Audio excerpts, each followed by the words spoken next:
Yeah. So I just think, we don't need that. You don't let the fight happen. Let people get knocked out. Yeah. So he needs to, as harsh as it sounds, get a grip. Get a grip. You're famous now. Toughen You're blown up. up. Yeah. So Eubank Sr. and Benn, they're number one. Yeah. Number one. Can't argue. Can't argue with that. Number two, because of the fights and the build-up, is me and Froch.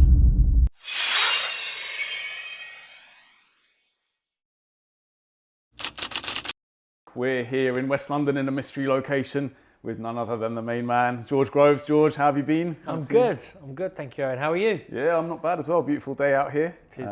Yeah, good Easter weekend. Yeah, lovely Easter weekend. Yeah. Bit of time with the family. There was a bit of boxing on that weekend There as was, well, there so ticked every box for me. Yeah. Let's get into it. The surgeon, Benn Whittaker, finally got his redemption against Liam Cameron. Decent performance, but cut too short for a lot of people's liking by the referee, Howard Foster. Yeah, it cut way too short. My old buddy Howard jumped in again. Yeah, hasn't learnt his lessons, has he? Well, you know, I think he's a compassionate referee, sure, and it can't be an easy job, sure, but I'm just like, I'm a bit concerned about where boxing can be going in this regard. Do you know what I mean? Certain fighters at certain stages, you go, okay, well, let them live to fight another day, save them from getting knocked out. And I hate the expression one punch too early rather than one punch too late. But Cameron, he's been buzzed. He hasn't even gone down. Like, you can see he's affected by that. Whittaker jumps on him like he's supposed to, raids on him, goes head and body, does everything right. There is a little bit of a dip as well from Cameron, but don't stop the fight there. And then it's the second round. Yes. Like, give him a chance to go down. Give him a chance to get knocked out. Yeah. Give Whittaker the chance to have a clinical finish, you know. And the fans, the chance to see the fight progress. Exactly. If you'd spent your money, gone all the way down, or travelled all the way to Birmingham for the evening, you've booked a hotel, you booked time off work, you know, you've given up your Easter weekend, the kids are nagging you in the morning, Dad, come, let's go and look for the Easter eggs. You said, no, son, sorry, can't, I've got to go and watch the boxing. You get up there and he's stopped. And then you're on the phone home to the missus going, did you enjoy it? Did you enjoy it? You missed the Easter eggs. And you're like, no, I didn't enjoy it. Foster stopped it early, didn't he? I want to see some more. Yeah, it's frustrating, So I just think, we don't need that. You don't, let the fight happen. Let people get knocked out. Yeah. Let people get knocked out. But sure, it's a hard job. It's not an easy job. It happens. And but for me, too early. Yeah. Because I want to see a bit more from Whittaker. I mean, I want to see.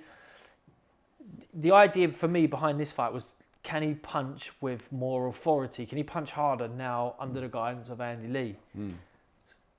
He's proved that he is, because he landed one shot. We didn't see anything else, did we? That's the problem, yeah. Cameron, I thought, started really well. Do you know what I mean? Like, Whittaker, who's sharp and long, taller, faster, Cameron shouldn't have landed anything on him in that first round, but he did. He was landing that jab. He found the range with that lead hand. Even landed a decent right hand at the end of the round. Whittaker, I think, won the round. He was a bit busier, sharper, but we're in a real fight. We're in a real fight there and then. No doubt he was hurt when he got caught. Drop back right hand, lovely shot from Benn Whittaker. Great from him. But I want to see more, Owen. I want to see more. Yeah, well, I think you can imagine Benn Whittaker wanted to get Cameron out there early because of what happened in the first fight. We saw him coming back into it strongly by the middle rounds. So obviously that was his tactic. But, you know, Howard Foster just give him more of a chance to show what he's got there and what he's learned. Yeah, I mean, he's the A side of Whittaker. Yeah. And Cameron's not. And if it was the other way around, would it have been the same? Who knows? Yeah, who knows? If Cameron had caught Whittaker and then Howard Foster jumped in and stopped it, maybe he always would. He's that guy. But if he had, there would have been a totally different narrative after about this being stopped too early, and as Whittaker been robbed the chance to try and weather the storm. Yeah. We'll never know. It was an emotional fight for him, wasn't it? And that emotion spilled out straight after the fight. Yeah. He went over to the Liam Cameron corner, through the ropes, shouting. I don't know what he was shouting, but obviously a lot of feeling and high emotions there for him. Yeah. And especially in the press conference after, he was in tears. So I'm not sure what that says about his mental fragility, perhaps. But, you know, fair play, got the job done, I suppose. Yeah, no, you're right. I mean, I haven't heard what he said after in a post-fight interview, but I've seen the clips of him crying. So, yeah, you know, and in the ring, Andy Lee, who I thought did an exceptional job in terms of, like, Whittaker was was questioned by Andy Scott straight away. It looked like you put your head through the rope. Did you spit? Now, Andy's not saying you spat on him.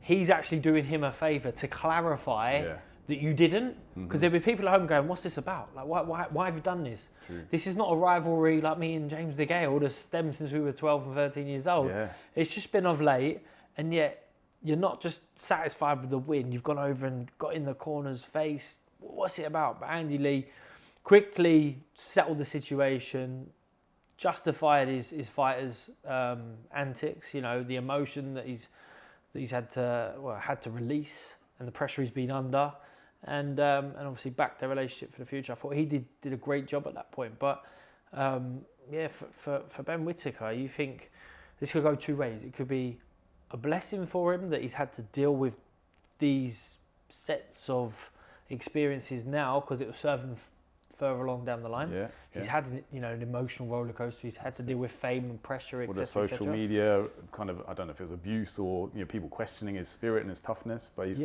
come through that. Or it shows actually there's a lot of weakness there, a lot of weakness to be exploited. Well, like you said, he's 28 years old. He's no youngster at this point, so he's been through the Olympics, but how much does he know about the actual graft of the pro and game?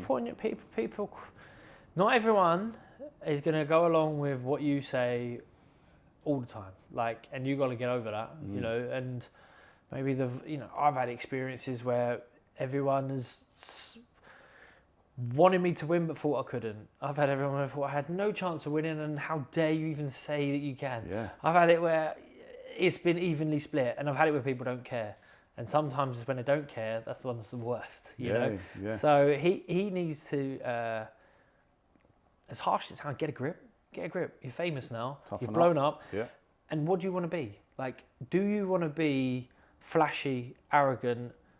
And if so, you can't have people. You're not gonna land with people someone like Liam Cameron will. You know, you're gonna have the opposite effect. Right. You can't be down to earth and a kind of showboating megastar. You gotta exactly. Pick one avenue. Yeah, you got to pick one and be happy with it. And the thing is, if you do trend, if you do go viral, not just whether you like it or not, everyone around you and everyone's going to want to steer you in that direction. They're going to want you to do something that's going to go viral, because they're going to hope to go viral with you. Yeah. You know, that's how it works. So whether it's promotion or his team or the network that he fights on, or even just people who just want to be a part. I'm going to say nice things about Benn so that he takes me with him. Yeah. People do that as well. Hanger-oners, yeah, it's difficult. He's in a tricky situation now, but looking forward, because obviously he'll want to put this behind him now. Have you got a kind of ideal opponent for him in mind up next? Whether it's next or not, because I think he needs camps, or I don't like to call it camps, because they shouldn't even really be camps, but he needs time with Andy Lee. You know, there's a new relationship that he needs to bed in. But, as you said earlier, his age, he's not going to get another year of gimmies. He's going to have to be in there with decent opposition, tough fights, and there's plenty of people out there for him. You know, if you're talking about the Willie Hutchinsons, Dan Aziz, Craig Richards, guys who maybe had a loss or so, they haven't quite got, they've been beat by the Buatsis or the Callum Smiths or maybe even the top boys. So, but they're still a really good level of opposition. They're domestic options there. Domestic options. So I'd like to see him in there with a few of those guys. And whether that's immediately next. If it's not immediately next, then get him boxing again in 6 weeks' time, just to keep him busy. That's it. Just keep him busy. Yeah. Whether his name and his price will allow that, I don't know. But if he's willing to be well, I just want to be busy, invest in myself, then that would be the way I would do it if I was him. You mentioned your rivalry with James DeGale there. Started out 12 years old. Maybe not. I might be exaggerating. It might have been there when we didn't know it. Right. But you're both from West London, weren't you? We both were from the Dale Youth. I joined when I was 10. That's right. James was already there. He was called Chunky at the time, little fat kid he was. Yeah. And he was always heavier and older than me. And then when we got to he got to senior age, he dropped down to middleweight. I moved up to middleweight. Okay. I was sort of captain of Young England. I was and I think our club coach Mickey thought we'd always just be a little bit apart. Yeah. But then, skip on 2 years, I'm senior now, and we got to get it on. Right. So it's kind of similar in a way to Conor Benn and Chris Eubank Jr. because people thought they would never really manage to get it together or get it on because of the weight difference, but obviously they have. So, and that's 2.5 years in the making now. So a lot of bad blood there too. Huge amount about bad blood, and the bad blood's. It's almost like most of the time in most situations, if a fight gets postponed, it's past its sell-by date. You know, like you think. How many times have fights not happened when you think they're going to happen, and then they end up when they land, they're not so good. But I think this has actually maybe been a better outcome that we've had 2 years of. It's been marinating away. Hasn't it? It's been really has, and Eubank's gone up and down and been dead and buried and back to life and resurrected and the rest of it. And Conor Benn has gone from, nothing to hero to villain to. What is next for him? That's it. He's had 2 years to grow into being a 160 fighter, 160 pound fighter. Yeah. He's still not going to be huge, No. When I've got footage of me sparring Chris Eubank Jr. I think he's 14 years old now. That's from 2011. Really? And I was a bit skinnier and wider than I am now, but. I'm super middleweight, a decent sized super middleweight, sparring with Chris Eubank Jr. all them years ago. I've heard Joe Cordina, super featherweight, talking about his spars with Conor Benn. It's like, I could never spar Joe Cordina, but somehow we've ended up here. Yeah. So it just shows you how far both guys have come. True. Obviously, Eubank now down at middleweight, Conor moving up. When the fight was first made, I think there might have been, apart from the weight that they wanted Eubank to make, the question is, can you move up 2 weight divisions? Now I think a big question is, how much has Eubank got left at 160? If you for years people say he's a carbon copy of his dad, he's got the same chin, he's got the same punch power, he's got this, he's got that. His dad was a cruiserweight. In fact, his dad wasn't even boxing. I don't think he's well retired by the time he's mid-30s. But if he hadn't, he's fighting Carl Thompson at cruiserweight. He knew he started off at middle and he's ended up there. Yeah, it's just a natural progression, isn't it? Eubank's put on the weight, but he's actually had to shrink back down. Right, and that's not great for the body, is it? We've got to be honest. That's not good for the longevity of a career. But somehow does he live really clean? I don't know. I'm not sure about his lifestyle, but he looks in good shape. Yeah, he looks in good shape. He looks in great shape. Yeah. And I think I can imagine it's not easy. He alludes to it every now and again that it's not easy, as of course it once was. But and maybe he never had to make weight in his 20s, and then once he hit the 30s, he had to make weight, which that's not good, because if you're a guy who's always sort of had to chop a little bit, work the way through their 20s, it's got harder as they got older, but their body's used to shrinking to make a weight. If you get into your 30s and all of a sudden you now have to cut, that could be hard. Not ideal. It's like those competitive eaters. Like if you see that guy who eat 32 Big Macs in one go, Joey Chestnut. He's a nutter. Yeah, so he challenged himself to eat 32 Big Macs in one go. How long did it take? It took him like 20 minutes. Yeah. Honestly, crazy, mental. But he said if a normal person tried to do that, your body couldn't handle the sodium intake and he'd probably die, but because he's trained himself over the years to eat so much junk food and like hot dogs, we see them dip it in the water and just down it. It's mental. Yeah. Should we give that a go next time? Maybe next time, we'll bring that on. But Chris Eubank Sr., he's obviously not happy with the fight going ahead still. He's talking out against his son. I think he called him a disgrace, which is harsh words, but can you see where he's coming from on that fact? He wants the fight to be cancelled in general, which is obviously... Yeah, I mean, he's adamant that the fight doesn't take place. And I don't know what has led him to believe that's happening. I mean, now we're like days away. Yeah. So I don't think he's getting cancelled. He's got Harlem Eubank with him, and he's parading Harlem around. He's hoping Harlem's going to step in, but he's saying this is the fight that needs to be made. Conor Benn is a welterweight. This is a welterweight Eubank. If they win, then away we go. But who knows? That's a family affair that may or may not, hinder or maybe enhance Eubank Jr.'s fight on the night, because he's always had his dad there or thereabouts. But it became clear a couple of years ago that he wanted to step outside of his dad's shadow entirely, and the dad didn't take kindly to that. No. And now, maybe because this whole thing is built off of Eubank v Benn. Eubank v Benn. It's like legacy continued. Yeah, that's right. Or legacy continued. Legacy. Yeah, I like They that. it's so maybe Senior's like, maybe he would never admit it, but maybe his nose is a bit out of joint. Maybe he's like, man, should be about me, and why is it about you? Well, that's and why have I not been warmly embraced? True. Why am I not? Doesn't look like they're going to be kind of putting it to bed anytime soon. He won't be there on fight night. I was at the last Harlem Eubank fight in Brighton, and there was talk that there was going to be a big reunion, senior, junior together to support Harlem. They were both in the building, but they weren't seen together. They didn't ring walk together. They weren't in the ring for pictures after. So maybe that was just all wishful thinking from someone. Maybe someone was just hoping again for a bit of clickbait, you know. But I think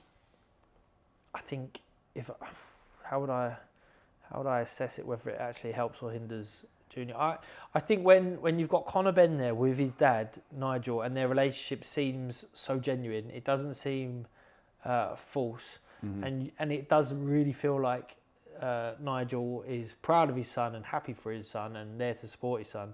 And then when you look at the opposite end, the Eubanks is not that, and I think Junior would love that, but Senior don't. So no.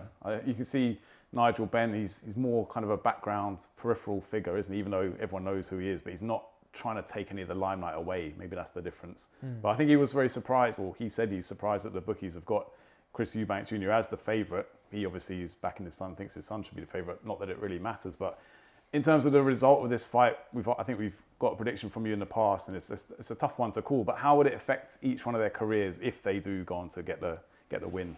Yeah, it's. I mean, what is left of their careers, to be honest? When you think about it, you know, maybe both guys are hoping that they can get another fight out of this after, because if Conor Benn wins, he is highly marketable.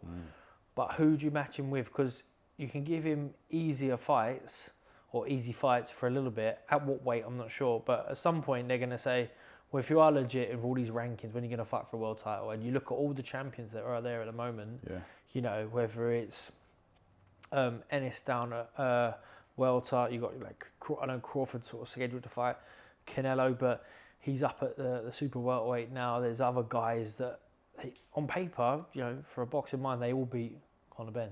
Yeah. So where does Conor Benn go from there? Especially if you've had this massive fight, this high-profile fight, and you've been paid a fortune. Tough one to follow. It's hard to go back to domestic level. Yeah, really tough.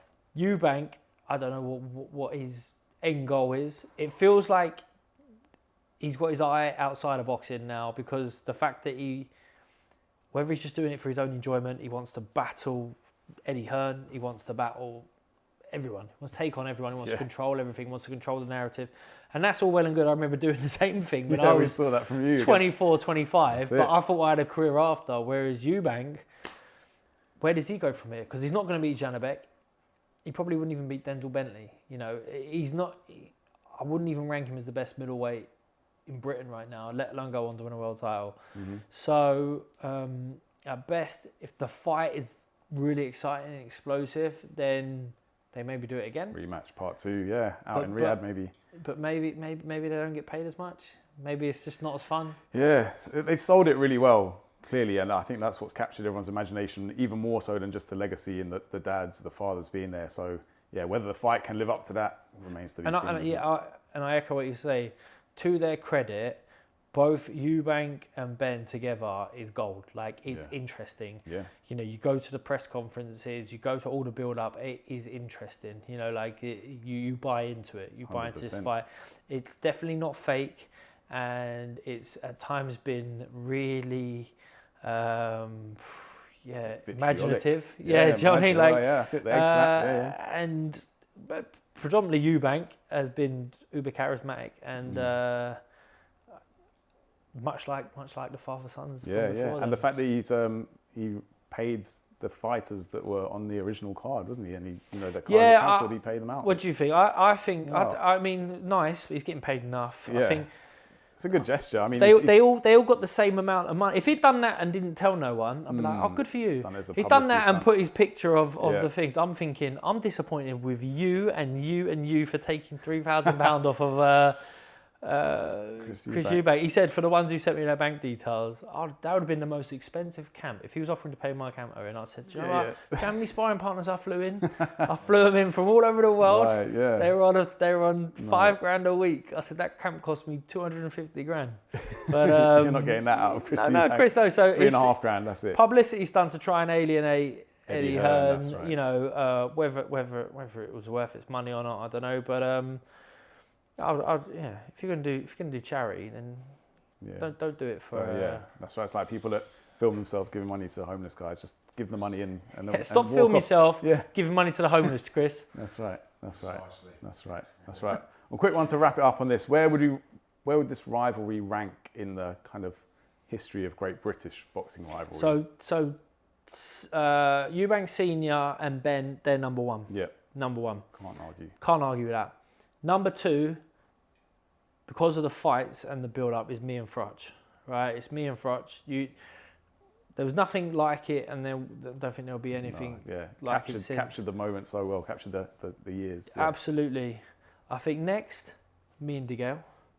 When have you seen two guys from the same gym who hate each other, go in totally different directions? One being an Olympic champion, paths cross. I mean, if we had fought again, you know, maybe right at the end for a unified world title, then maybe we would have crept up into the number 2 spot, maybe even the number 1, but that weren't quite there. Then we were in sort of like, were they really rivals? And that seemed like a fabricated rivalry. I'm thinking of Hay Bellew, which I didn't really buy into. Not really. I thought like Hay Macronelli felt like he had a lot of spice back in the day. Yeah. Back in the day. Who did Tony Bellew say he really never got on with at all? Probably, cleverly. Yeah, I think he, you know, that didn't make the money, but them two went at it, hammer and tong. Yeah. We've got, I mean, we had Hay and Chisora when he bottled him. Hay, Chisora. But them two were friends real quick after. That's true. I never buy quite into that when they're friends straight after. Khan and Brooke was. Yeah. It felt like that was just a gap for them to. But when the first time I heard Kell Brook's name mentioned, I was still an amateur, and he was the next big thing coming out of the Brendan Ingle gym, and Khan. I think that was when they were first linked. But then it felt like they weren't linked again until right at the end. Yeah. So I don't know how deep that rivalry. True. He was calling his name out for a long time though, wasn't he? But never really got anywhere with it. But I don't think Amir Khan was that interested for most of his career, was he? Nah. No. There was, and then there's ones that I suppose he didn't fight. Hatton Whittaker. Hatton Whitter. Junior Whitter. Yeah. I don't know, you got any more? Any more from the floor? Simpson Minter, you've got all those guys back in the 70s and 80s. Back, I suppose. I mean, the best, it's not British, is it? But it's got to be like Ali Frazier or... Yeah. I suppose if AJ and Tyson Fury ever get it on, you've got to put that up there somewhere, but it's not really hatred. They're not. They both, if there was no cameras rolling, I'm sure they would have cuddled each other at every moment of their career together. I don't think either guy really, you know, Fury say he had a rivalry with Deontay Wilder more than anyone else, but even then, I don't think it cut quite as deep as. So where's Conor Benn and Chris Eubank Jr. coming in there then? Where are we think putting that? But yeah, no, that's probably fourth then. Like, so I'd say me and DeGale, because that was deep rooted. Me and Froch, the dads. Maybe these two now, since like the drug scandals and just the fact that it's been brewing for years. Egg slap, right? Egg slap. Yeah, you're right. I think you're right. Yeah, put it top 5 anyway. Yeah, top 5. Yeah. Hopefully top 5. I mean, if there's anyone we've missed, then please do let us know. Yeah, right? Exactly. I'm sure there are some. And if there's any sort of like lower key, they weren't for world titles, but this was for the English title, and these two hate each other, and it went underneath the mainstream radar, then definitely let us know. That's a good shout. Want to get back and watch. Well, actually, one that's kind of coming up as well. Lyndon Arthur, Anthony Yard, the rematch there.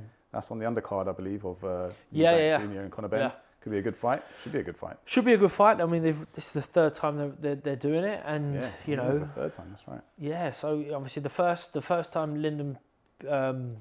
He won, didn't he? Beat Yard, but I know he performed really well. Didn't perform so good in the rematch, but was that because Yard was better? Maybe. This third time, Yard, he moved away from Warren, and it felt like, right, he's coming over. It was like Crawford coming over to the PBC. Like, we're gonna get all these great fights for him, but so far, he ain't had anything, has he? And he's got Lyndon Arthur. He's gonna have to deal with him.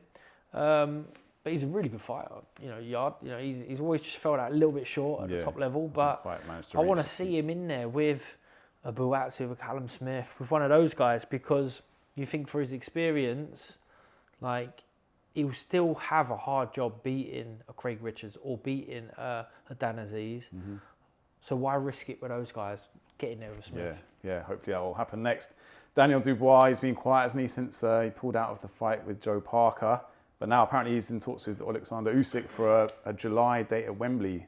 That'll be exciting. I think our friend the Cobra speculated that perhaps he'd even pulled out of that fight due to a drug testing issue, but we don't know. Drug testing issue, yeah? That's the Cobra's theory. He didn't have much to back it up with, so let's not... Spitting venom, isn't he? Yeah, but you never know. It was a strange one, wasn't it? Because we never saw any evidence of an injury, really, so... I thought it was sickness, illness. Illness. I mean, that's the thing, and... Stuff can happen, and you don't. I think fight week. If you say I've got a fucking headache and it's a bad headache, and I've took some paracetamol and nothing's happening, like, all right, you're definitely not boxing, mate, because there could be something wrong with your brain. True. If you've had a bit of a stomach bug and a bit of norovirus or something, you're definitely in no state to box. But most people have that and they don't have a choice; they have to box. Yeah. When you're the heavyweight champion of the world, maybe you just don't risk it. You've got the power in But your there's, hands. there was... Maybe someone was whispering, Usyk is up for a rematch. Usyk next. Do you want to risk it? Do you want to fight Parker? Parker's in form. But, it was a bad one. And especially because nothing's happened since, really. It's not like... If they announced the Usyk rematch the week later, you're like, Or if they even announced, right, we're rescheduling Parker. They haven't. But maybe that's just because... Riyadh season, the Ring magazine, the Saudi regime are doing. They got so much going on. They're not in a rush to rematch the heavyweight champion of the world. True. Biding their time, slowly but surely. Speaking of heavyweights, Eddie Hearn has signed Leo Atang, who he reckons is the next Anthony Joshua. Have we heard much about him? He's a rugby player. He was from York, former rugby league winger, 5-time national champ. I've had a look at him. He's very good. Yeah. Okay. He's very good. I say I have a look at him. I've just seen a couple of his amateur bouts. Right. But when you look at guys who you assume can make that transition from top-level amateur to pro, who are the right age, he's definitely one of them. I didn't realise how big he was. Like, I thought, is he going to turn over and be a cruiserweight, eventually a small heavyweight? But if he's 6'5", isn't he? He looks massive. He looks massive. He stood next to Eddie Hearn, who's not a small man. Yeah, that's very true. Yeah, no, I think... he looks like he's definitely one for the future. Yeah. Eddie Hearn has signed Pat Brown, That's who right. looked like a really good... made his debut recently, didn't he? Really good fighter, yeah. Made his debut, and I looked up the opponent that he had before, for Lucas, my guy, and I threw his name in the hat trying to match him. And then when I saw he was already matched against Pat Brown, I thought, all right, well, that's decent from them, because they haven't picked an absolute nobody. This geezer looks right. I haven't seen the fight Pat Brown had, but I know he won. So, but I think, again, maybe like Whittaker, he's turning over in his late 20s, 27 maybe or something. So he ain't got all the time in the world, And those guys, it's not just about how many fights you've had as a pro. It is about your age. So if you're 18, 19, 20, you haven't matured the way that you have matured when you're 27. So if you're 27, 28 and you turn over, then you are up against it. Yeah. Because you think, I want a 10-year career, you've got to fight until you're 37, 38. That's it, yeah. I mean, you've got people like Joe Joyce who didn't even turn pro till their 30s. So, and he's really up against it now. But yeah, we'll see. One that's doing the rounds on social media, the fight that never happened, Carl Froch against Joe Calzaghe. Okay, yeah. If it had happened, who would you have picked, and who's your main? Calzaghe would have smashed him, wouldn't he? Yeah. I mean, no. So, we don't know, do we? But... Calzaghe would have been very hard to fight because he was very fast, and he threw a lot of punches. If you caught him, he got dropped, he got up, before in the past. So you had that feeling of, if I catch him, I can get him. But But would Froch Carlos caught him, I think. likes to walk through punches to land his own, Yeah. but Calzaghe was just very sharp hands and feet. So and he used to cut off at good angles. Southpaw. I think he would have been too much for Froch. Yeah. All the various parts of Froch's career, whether he's at his best, all them years later when he fought me, I'd say on their best day, Calzaghe beats him. Yeah, I think that's kind of the general consensus, isn't it? But it would have been a great fight nonetheless. For just the different contrasting styles. Yeah, contrasting styles. You know, Froch was never really in a boring fight. No. You know, you look at the Pascal fight. You know, it was a shootout. Was that his best performance? You know, the Jermaine Taylor fight where he's on the floor, he's down and out, he's buried, and then he gets Taylor late. Obviously, at the end of Taylor's career. Yeah, great fight. Like in there's every I won't do a Froch and go through every fight. No, fair enough. And what about yourself? Was there ever an opponent that you never got to fight that you wish you had, and how you think it would have gone based on who that was? Yeah, so you know, obviously, if I'd beaten Froch in that rematch, then you're like, okay, what would have likely, and obviously this is up to me to box well and keep winning, but I would likely have fought Kessler again. So Kessler would have come out he wouldn't have retired, he would have fought me. Yeah. I probably would have fought James DeGale the following year for a world title at Wembley Stadium. I'd love to have shared the ring with Andre Ward to unpick that lock, to see how because I think a good jab takes you around the world, and I had an amazing jab, so it wouldn't have been as easy for him as he had with many other fighters, because he would have had to have figured out how to get past the jab. True. Good so I'd love to have shared some rounds with him, and then of course if I'd got through Ward, then I might even have been the A side against Canelo, and he comes up to super middleweight, because when I was boxing, he was just a little middleweight, a little squirt. Right. So I would have the two gingers. You could have taught him a lesson. Canelo v Ginger. That's true. Battle of the Gingers. Yeah. Wow, it's funny how things could have turned out, but as it turned out, it was amazing. Turned out, I've done my bit. I was all right, yeah. More than done your bit. More than a bit. Speaking of Canelo, he's fighting William Skull. Not one that's particularly exciting, and he has expressed his desire to rematch Dimitri Bivol, apparently. So do you think that could be a banana skin for Canelo? Will that even happen? Questions. Bivol or so Canelo, Skull. Bivol. I think the Skull. He should be fine with Skull. From what I've seen of Skull, he's a good fighter. You know, worthy of his shot at Canelo, but Canelo rarely gets it wrong, does he? Like, he rarely doesn't show up and perform. He's not, you know, what fight was it where he got accused of being flat? But it was like, man, he still won nearly every round. So, unanimous point, you know, Bivol is big, strong and effective, and Canelo just couldn't get past him that night. He ran out of ideas really quickly, which I suppose the only disappointing thing about him his whole career. But other than that, like, he's bounced back so well in so many ways. You can't see him wanting to fight Bivol really again, can you? I mean, it's not worth his effort. No, I mean, it's probably like who are the Yeah, but then he's tarnishing his legacy, so he's in a bit of a tricky situation. I don't know. I don't think that's tarnishing his legacy, really, to be honest. Personally, I think his legacy is legacy. He's a fantastic career, and he's run he has sort of completed the super middleweight division, and now he's not the biggest super middleweight ever. He's not killing himself to make the weight. Forced him to move up to light heavyweight for a worthy opposition, whether that be Beterbiev, Bivol, Benavidez or whatnot. Then it's like, you know, and the sort of the elite guys below him are just a little bit too small, whether that be Crawford, Ennis, who else would, you know, Vargas or someone like that. He's not quite in that Mayweather era where there was options just above and just below. Through, yeah, that's the thing. So, but no, he's gone to Saudi. You know, it's looked like he was the one who was like, I'm bigger than this. I'm boxing. I'm bigger than this, and I don't need to come to Saudi. But oh wait, no, you are to Saudi. Then again, deal, since then, apparently the purses have dropped down. So maybe Canelo has just cleaned out the Saudi coffers. Like, well done him. Fair play to him, yeah. Quick prediction for Ryan Garcia, Rolly Romero. I think that's coming up quite soon. Yeah, I haven't. There was Rolly Romero in that scene that I've seen where you had all the guys, Lopez, Teofimo Lopez. Teofimo Lopez. There was Devin Haney. There was Garcia. I think there was. I don't know if. Garcia, he's, as far as I'm aware, you know, he's a bit of a poser and he's a drugs cheat. And I've got no time for him. Yeah. Got no time for him. You know, yeah, sure, he's got a load of followers on Instagram and he's a handsome lad, but he's ignorant. He says stupid things, and he gets caught taking drugs, and he's okay with that, and that's not okay with me. It's so a shame for boxing. I'd like to see him get beat.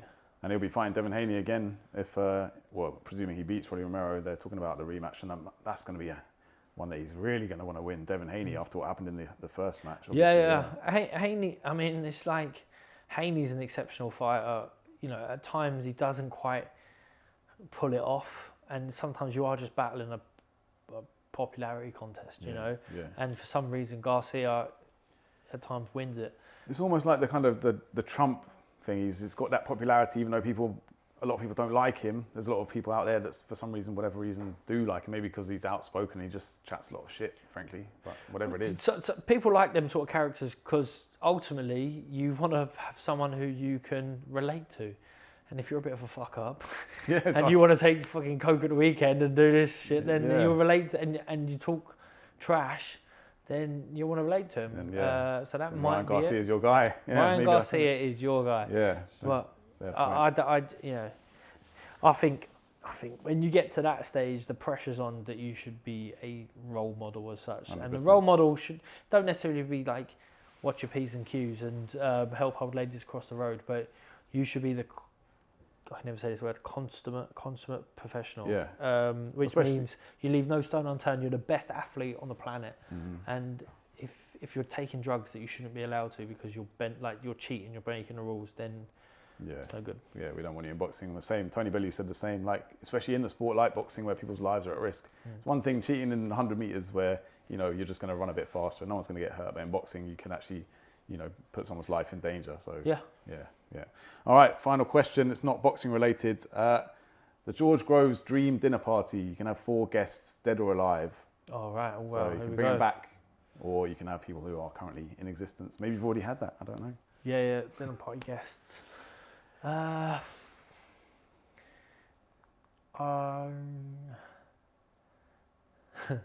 have to be boxers, but no, they're not going to be boxers. They're not going to be boxers. The last thing I want to do is have boxers at the dinner table. Jesus Christ. Yeah, I mean, Ali would be good. Like obviously Muhammad Ali. If I was going to go for a boxer, it would be Muhammad Ali because I'd love to pick his. But I think he was like light years ahead of his time in terms of what he made boxing what it is today. Like in terms of an entertainment. Before then it was just two odd geezers at a fight, whereas he brought that sort of interest. The charisma and the And how did he do it for so long, so often? He's a cool dude. Bob Dylan, I have Bob Dylan at the table. Okay. As long as it wasn't too political. Do you know what I mean? I just want to say, I don't care about the people, Bob. Like, let's just talk about the music. Yeah, I love it. Just talk about the music. And you can navigate the conversation. So you've got Muhammad Ali opposite you at the other end of the table. We've got Bob Dylan on the side here. Yeah, is it me +3 or me +4? You +4. We'll go me +4. All right. Yeah, cool. We'll have. Let's have Marilyn Monroe at the dinner table as well to make it look pretty, and she must have a lot of stories. Yeah, no doubt. A lot of stories. Yeah. And get a couple of glasses of wine in there, and the stories start flowing out. Yeah, and then I don't know. I'm thinking, do I go good guy or bad guy? Because get someone supremely evil. Mate, why'd you do that? Do you know what I mean? What was that about? Stalin, yeah. And you want someone clever. You think, I'd love Nikola Tesla to sit there and explain something to me, but would I be able to even understand what he's saying? It's a tough one, isn't it? Yeah, you need a mixture of people who are going to bring stories, but also bring a bit of kind of highbrow entertainment. Yeah. Tough one. Yeah. All right. That's a good shout though, Tesla. Tesla, yeah. All right, we'll go. Yeah, that'll be the last one. Tesla, and ask him, basically, as Elon Musk took the piss and stole your name and tarnished your legacy. Worrying about the kids fighting each other. What about this? Elon Musk, and now he's turning into kind of the super villain of the world, isn't he? Really? Well, slightly. Yeah. So wait, who have we got now then? So wait, let's run it back. So at my dinner party, we're certainly going to have to keep it boxing topical. We're going to have Muhammad Ali.